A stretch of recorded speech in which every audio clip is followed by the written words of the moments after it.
काहीच बारिश पडलेला आहे ये मुंह से सुपारी निकाल के बात कर रहे बाबा।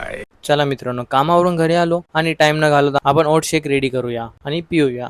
जिमला तर आलो, बट भाई आज काहीतरी वेगळाच दिसतोय तुमचा भाऊ। अँड आपण आपल्या लोअर बॅकची एक्सरसाइज करून घेतली, कारण खूप इम्पॉर्टंट आहे। मला रिकवर व्हायचं आहे, तर दररोज एक्सरसाइज करावाच लागेल। आपण आज बॅक अँड ट्रायसेप ट्रेन करणार आहेत। तर बॅकसाठी आपण single arm lat pull down, wide grip machine draw ही एक्सरसाइज पण मला थोडी सांभाळून करावी लागते, नाही तर आपल्या लोअर बॅकवर थोडासा प्रेशर येतं, म्हणजे तेच दुखतं। बेंटोवर पण होतं, बट मी बेंटोवर नाही गेलं। टोटल 4 एक्सरसाइज होत्या, पण बॉडी बनवायची आहे, त्याच्यामुळं आपण दुखणं सहन करून जिमला एक्सरसाइज करतो। काय करणार, नागात चूळ आहे ना आपल्या। स्ट्रेट आर्म पुल डाऊन करून आपण बॅकचा वर्कआउट संपवला। त्यानंतर आपण ट्रायसेपसाठी GM पुश अशी एक्सरसाइज होती काहीतरी, पण ती आपल्याला काही समजलंच नाही, त्याच्यामुळे आपण ही एक्सरसाइज केली।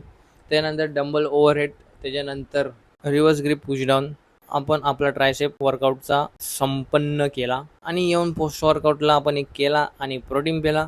झोपेतून उठून आधी मस्त चना शेंगदाणा खा लिया, उसके बाद नहा लिया, तो देख तेरा भाई दिख रहा है की हँडसम बता चल। आणि जरा गेलो गॉडझिलाला घेऊन राऊंडवर नेऊ बोला। तर चला, आजचा ब्लॉग इतकाच होता मित्रांनो, भेटू आता उद्या। आजच्यासाठी रजा घेतो।